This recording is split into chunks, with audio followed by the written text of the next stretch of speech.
Welcome to we learn virtual learning network में आपका स्वागत है। Subject science, session number 5, topic atomic structure. Topic to be covered in this session: describe the discovery of electrons and protons, explain Dalton's atomic theory and its failure, discuss Thomson's and Rutherford's model of atom and explain their limitation. Now, charged particles in atoms. The Dalton's theory could explain the law of conservation of mass, law of constant composition and law of multiple proportions known at that time.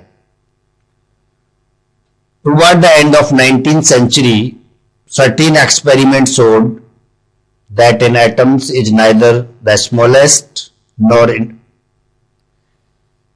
indivisible particles of matter as stated by Dalton. It was shown to be made up of even smaller particles. These particles were called electrons, protons and neutrons. कई practicals 19th century में हुए। Dalton theory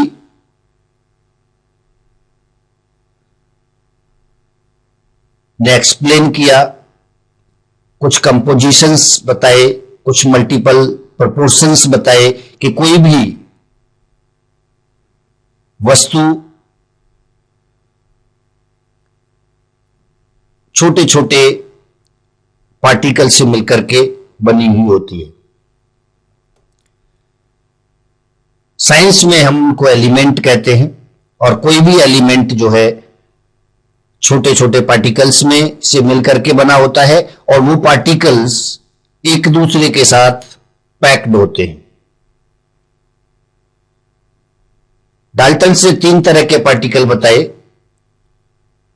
एक electrons, दूसरा protons और तीसरा जो है neutrons बताया। और इनके ऊपर उन्होंने कुछ चार्जेज भी बताए कि प्रोटॉन्स जो है पॉजिटिवली चार्ज होता है, इलेक्ट्रॉन्स नेगेटिव चार्ज होता है, जबकि न्यूट्रॉन्स पर कोई भी चार्ज नहीं होता। तो इस तरह से उन्होंने एटॉमिक थ्योरी को एक्सप्लेन किया।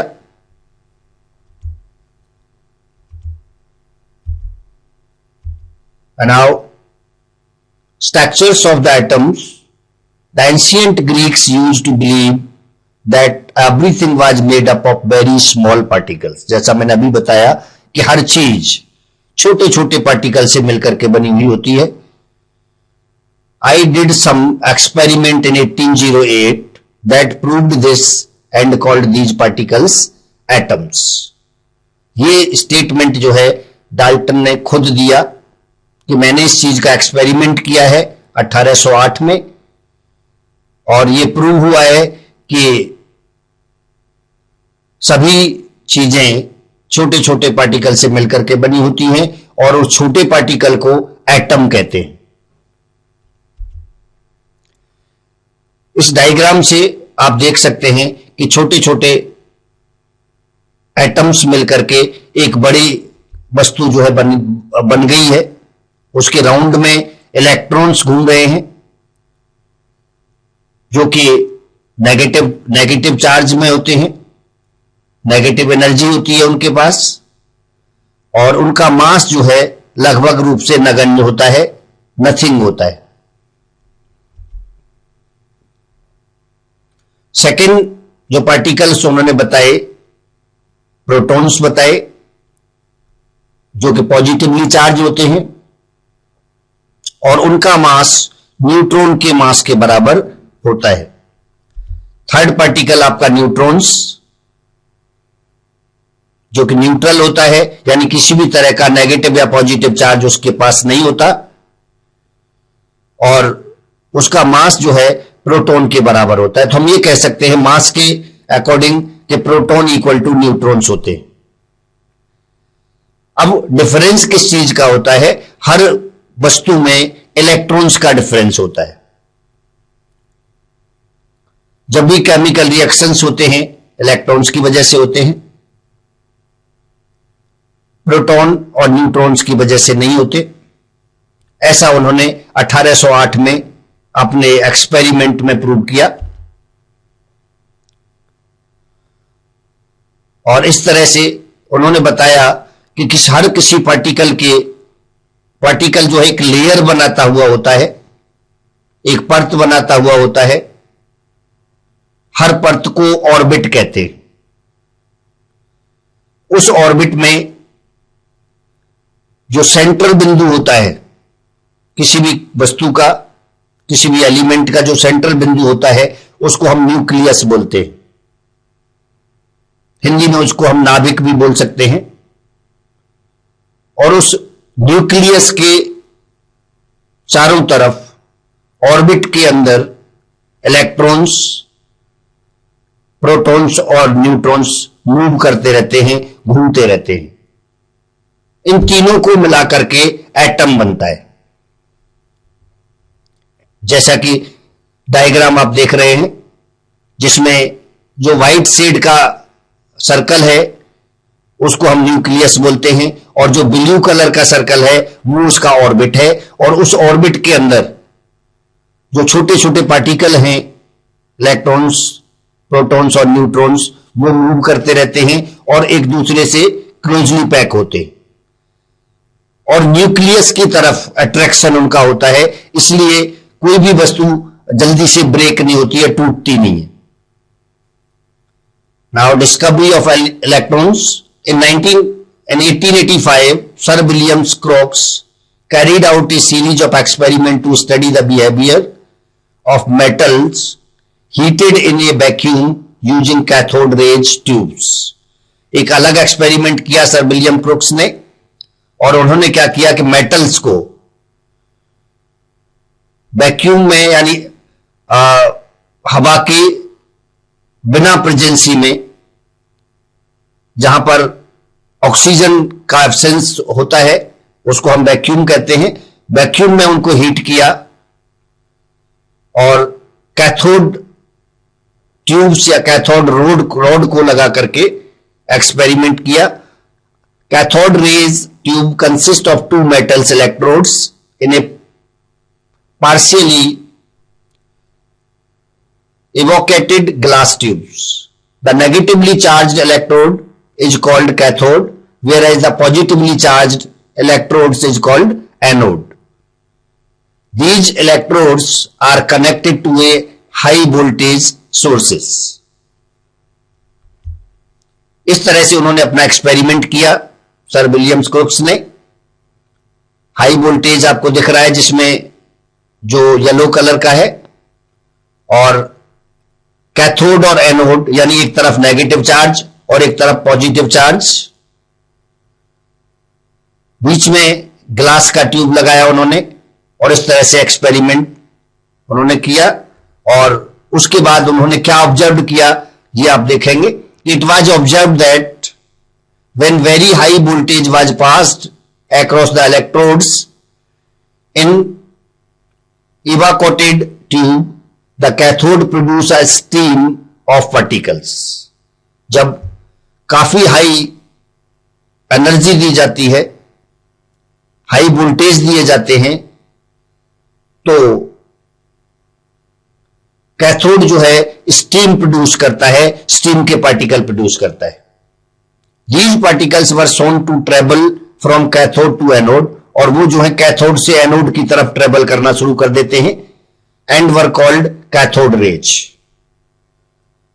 और उनको जो है उन्होंने कैथोड रेज का नाम दिया। In the absence of external magnetic और electric field, these rays travel in straight line. ये भी उन्होंने ऑब्जर्व किया कि जो रेज थी, जो स्टीम की रेज थी, वो जो है स्ट्रेट लाइन में ट्रेवल करती हैं, जिम जम मोशन में नहीं करती।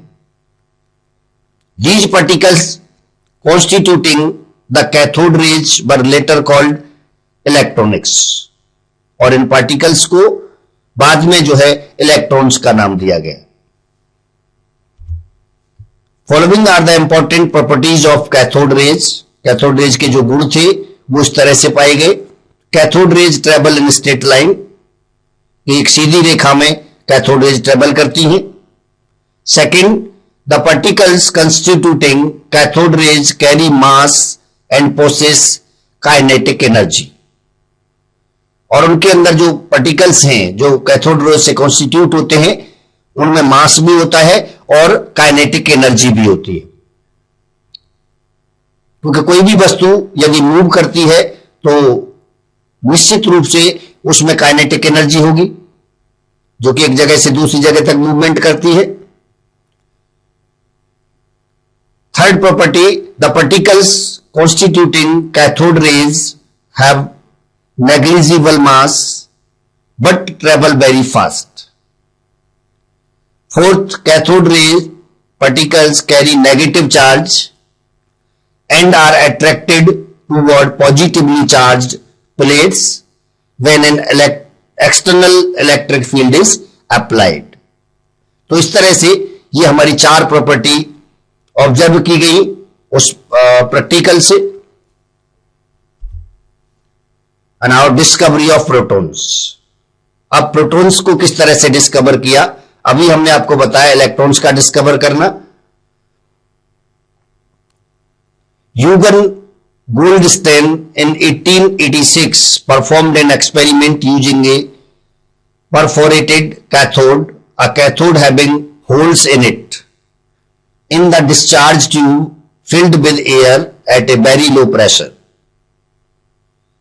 When a high voltage was applied across the electrodes in the discharge tube, a faint red glow was observed behind the perforated cathode. This glow was due to another kind of rays flowing in a direction opposite to that of cathode rays. यहां पर जो है ये इस तरह की अलग से रेज निकल करके आई जो कि कैथोड रेज की अपोजिट डायरेक्शन में फ्लो करती है। These rays were called as anode rays, और इनको जो है एनोड रेज का नाम दिया गया था जो कि पॉजिटिवली चार्ज होती है और इसलिए उनका नाम पॉजिटिव रेज भी दिया गया। The following observation were made about anode rays, canal raise भी कहते हैं इनको। ऑब्जर्वेशन में यह पाया कि like cathode rays the anode rays also travel in straight lines. जैसे आपके इलेक्ट्रॉन्स ट्रेवल करते हैं उसी तरह से स्ट्रेट लाइन में आपके प्रोटॉन्स भी ट्रेवल करते हैं जो एनोड रेज कहलाते हैं। The particles constituting anode rays carry mass and have kinetic energy, और एनोड रेज के में भी मास और काइनेटिक एनर्जी होती है। The particles constituting canal rays are much heavier than electrons and carry positive charge. तो ये एक डिफरेंस यहां पर मिला, मास का डिफरेंस, कि इलेक्ट्रॉन्स जो हैवी होते हैं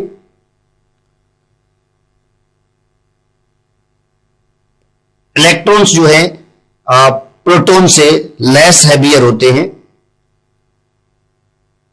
और प्रोटॉन्स के ऊपर पॉजिटिव चार्ज होता है जबकि इलेक्ट्रॉन्स के ऊपर नेगेटिव चार्ज होता है। नाउ एक्सपेरिमेंट किस तरह से किया गया, यहां पर high voltage source gas at low pressure field की गई थी, परफोरेटेड कैथोड मिडल में पुट किया गया था, लेफ्ट हैंड कॉर्नर पर एनोड था और उससे जो है जब हाई वोल्टेज सोर्स से चार्ज किया गया तो डिस्कवर हुआ कि कुछ रेड कोटेड बन जाती है ग्लास के अंदर और उसमें से कुछ पार्टिकल्स जो हैं निकल करके छेदों की तरफ जाते हैं और तेजी से ट्रेवल करते हैं, इनको एनोड रेज का नाम दिया गया और बाद में इनको जो है प्रोटॉन्स कहा गया। When the cathode rays tube contained hydrogen gas, the particles of the Canals rays obtained were the lightest and their charge to mass ratio was the highest. Rutherford showed that these particles were identical to the hydrogen hydrogen atom from which one electron has been removed. These particles were named as protons and were shown to be present in all matter. तो Rutherford के practical से ये सामने आया कि जो positively charge particles होते हैं वो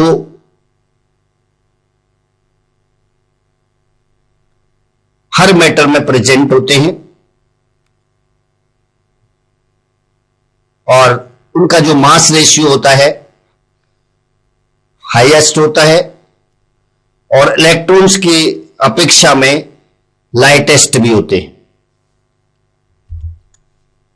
earlier models of atom, Thomson model. Thomson concluded that there must be an equal amount of positive charge present in an atom.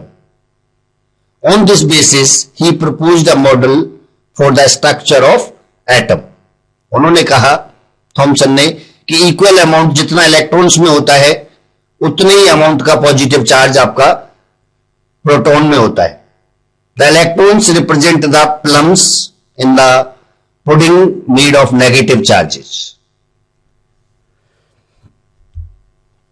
Thomson model. He proposed a model of the atom that is sometimes called the plum pudding model. Atom were made from a positively charge substance with negatively charged electrons scattered about like raising in a pudding। जिस तरह से आप देख रहे हैं ऊपर वाले diagram में इलेक्ट्रॉन्स हैं जिनके ऊपर नेगेटिव चार्ज शो किया गया है और नीचे वाले डायग्राम में प्रोटॉन्स हैं जो हमें इलेक्ट्रॉन से ज्यादा हाई मास में दिखाई दे रहे हैं। Rutherford models. Rutherford reasoned that all of the atoms positively charged particles were contained in the nucleus। अब यहां पर आप देखते हैं इस डायग्राम से क्लियर हो जाता है कि न्यूक्लियस के अंदर पॉजिटिवली चार्ज पार्टिकल्स हैं जिनको हम प्रोटॉन्स कहते हैं और उसके बाहर के ऑर्बिट में सभी पार्टिकल्स नेगेटिव है और they are attracted to each other. वो जो है एक दूसरे से अट्रैक्ट होते हैं और क्लोजली पैक्ड होते हैं, यानी बंधे हुए होते हैं और उससे कोई भी कमोडिटी, कोई भी एलिमेंट बनता है। Rutherford reasoned that all of atoms positively charged particles were contained in the nucleus. The negatively charged particles were scattered outside the nucleus around the atom's edge। Rutherford ने बताया कि जिस तरह से डायग्राम में न्यूक्लियस के अंदर प्रोटॉन्स हैं और उस प्रोटॉन्स के चारों तरफ स्कैटर डायग्राम की शेप में ऑर्बिट के अंदर बिना किसी निश्चित आकृति के इलेक्ट्रॉन्स मूव करते रहते हैं और उससे जो है न्यूक्लियस की एक एज बनती है, एक परत को जन्म मिलता है और इस तरह से कोई भी एलिमेंट फॉर्म्ड होता है। According to Rutherford's model, an atom contain dense and positively charge region located at its centre. Rutherford के अनुसार जो एटम्स होते हैं पॉजिटिवली चार्ज होते हैं और सेंटर में लोकेट होते हैं और उस सेंटर को हम न्यूक्लियस कहते हैं। All the positive charge of an atom and most of its mass was contained in the nucleus। And number 3, the rest of an atom must be empty space which contain the much smaller and negatively charged electrons। Nucleus के बाहर का जो हिस्सा होता है वो खाली होता है और उसमें जो है छोटे छोटे पार्टिकल्स होते हैं जिनके ऊपर नेगेटिव चार्ज होता है, उनको हम इलेक्ट्रॉन्स कहते हैं। Now drawback of Rutherford's model. According to Rutherford's model, the negatively charged electrons revolved in circular orbits around the positively charged nucleus. However, according to Maxwell's electromagnetic theory, about which you may learn in higher classes, if a charged particles accelerate around another charged particles, then it would continuously lose energy in the form of radiation. That means जब एक particle दूसरे particle से टकराता है तो उसकी गति जो है एक्सेलरेट होती है, यानी गति बढ़ जाती है, लेकिन एनर्जी जो है लॉस हो जाती है, एनर्जी में कमी आ जाती है और उसकी जो काइनेटिक एनर्जी है वो रिड्यूस हो जाती है। दैट मीन्स मूवमेंट उसका उतनी गति से नहीं होता जितनी गति से पहले हो रहा था। तो ये भी ये जो है रदरफोर्ड के मॉडल से मैक्सवेल ने अपने इलेक्ट्रोमैग्नेटिक थ्योरी में बताया। Now, Bohr model. In 1913, the Danish scientist Niels Bohr proposed an improvement. In his model, he placed each electron in a specific energy level. According to Bohr's atomic model, electronic move in definite orbits. जैसा आप देख रहे हैं diagram के अंदर दिखाया गया है कि इलेक्ट्रॉन्स जो हैं एक डेफिनिट ऑर्बिट्स के अंदर, जो परत होती है जिसको हम हिंदी में कक्षा बोलते हैं, कि एक निश्चित कक्षा के अंदर वो घूमते रहते हैं न्यूक्लियस के चारों तरफ। डायग्राम में आप देख रहे हैं एक पार्टिकल जो है न्यूक्लियस के चारों तरफ मूवमेंट कर रहा है और वो अपनी एक निश्चित ऑर्बिट के अंदर ही मूव कर रहा है। Orbit around the nucleus much like planets circle the sun. These orbits or energy level are located at certain distance from the nucleus. और उनका जो एनर्जी लेवल है वो एक डिस्टेंस के अकॉर्डिंग निश्चित होता है। ऊपर वाले डायग्राम में आप देख रहे हैं कि जिस तरह से प्लैनेट जुड़े होते हैं सूर्य के चारों तरफ ऑर्बिट में अपनी अपनी कक्षा में घूमते हैं, उसी तरह से इलेक्ट्रॉन्स जो है मूवमेंट करते रहते हैं।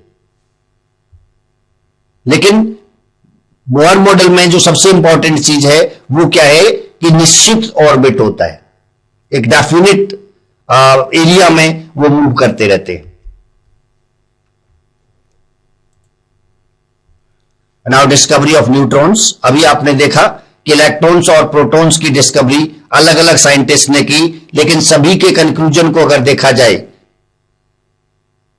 तो ये हम कंक्लूड कर सकते हैं कि डेफिनेटली दो एलिमेंट्स जो हैं होते हैं किसी भी एलिमेंट को फॉर्म करने के लिए, जिसमें एक पॉजिटिवली चार्ज होता है और एक नेगेटिवली चार्ज होता है। जो पॉजिटिवली चार्ज होता है उसको हम प्रोटॉन्स कहते हैं, जो कि किसी भी एलिमेंट की न्यूक्लियस यानी नाभिक में पाया जाता है और उसके बाहर जो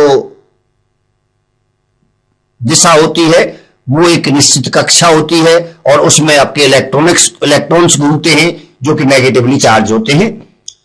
नाउ डिस्कवरी ऑफ न्यूट्रॉन्स। अब जो तीसरा एलिमेंट हमने आपको बताया कि जिसके पास कोई भी चार्ज नहीं होता वो भी इसमें विद्यमान होता है, तो it was suggested that there must be one more type of subatomic particle present in the nucleus which may be neutral but have mass.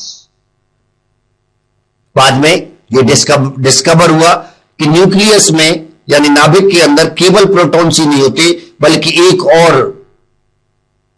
Atoms होता है, एक और पार्टिकल होता है और उस पार्टिकल को हम न्यूट्रॉन्स कहते हैं, लेकिन उसके पास कोई किसी भी तरह का चार्ज नहीं होता, इसीलिए वो न्यूट्रल होता है और उस न्यूट्रल के नाम से हम उसको न्यूट्रॉन्स के नाम से जानते हैं, लेकिन मास उसके अंदर जरूर होता है। Such a particle was discovered by James Chadwick in 1932. This was found to be electrically neutral and was named neutron.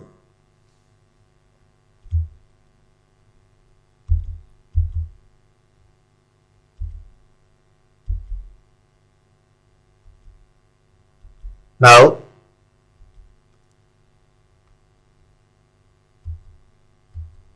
mass and atomic numbers,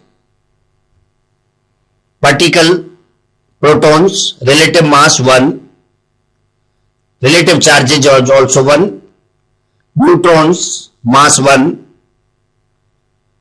relative charges 0, electrons mass 0, relative charges -1. जिस तरह से आप देख रहे हैं कि हीलियम एक gas होती है जिसका एलिमेंट को हम इंडिकेट करते हैं He से, जिसमें जो कि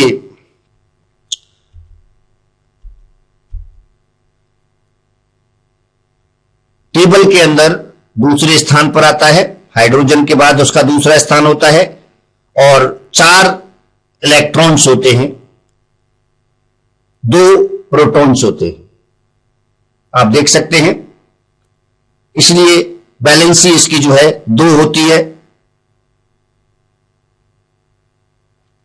और ये संतुष्ट गैस के नाम से हम इसको जानते हैं, निष्क्रिय गैस के नाम से जानते हैं। और निष्क्रिय गैस कौन सी होती है या निष्क्रिय एलिमेंट कौन से होते हैं? जो कि किसी भी रिएक्शन में पार्टिसिपेट नहीं करते, क्योंकि वो अपने आप में संतुष्ट होते हैं, इसलिए वो जो है किसी रिएक्शंस के अंदर पार्टिसिपेट नहीं करते।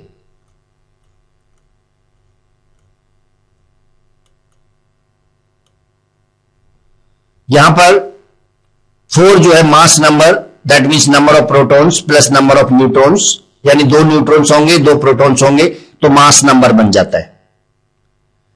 हीलियम का सिंबल He होता है और जो 2 है जिसको हम बैलेंसी बोलते हैं वो आपका प्रोटॉन्स नंबर है, यानी नंबर ऑफ प्रोटॉन्स 2 होते हैं।